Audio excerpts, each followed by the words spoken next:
করেছে।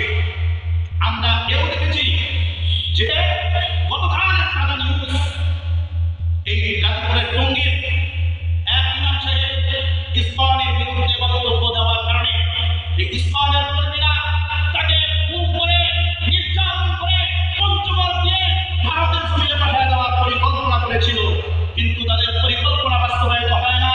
আমরা স্পষ্ট করে দিতে চাই, বাংলাদেশের জমি মুসলমানদের জমি, মুসলমানদের জমি থেকে মুসলমানদের বিরুদ্ধে অ্যাকশন নিতে গেলে আমাদের শরীরে রক্ত থাকা পর্যন্ত আমরা বরদাস্ত করব। মুসলিমরা সাবধান থাকতে হবে, কারণ এই ইসলাম এটি ধর্মীয় কোনো সংগঠন নয়, এটি হচ্ছে একটি সন্ত্রাসী সংগঠন। সম্মানিত মুসলিমরা ভালো করে বুঝতে হবে আমাদেরকে। আমরা যদি এখন না বুঝি, আমরা যদি সচেতন না হই, তাহলে আমাদের কিন্তু অবস্থা আরো ভয়াবহভাবে আরো পরিণতি খারাপ হবে।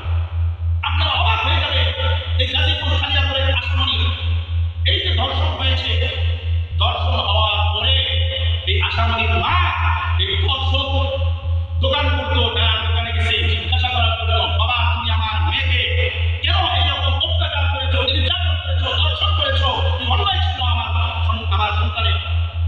তখন এই বিচার দেওয়ার কারণে সেই দর্শক উল্টা তার মায়ের উপর নির্যাতন করেছে।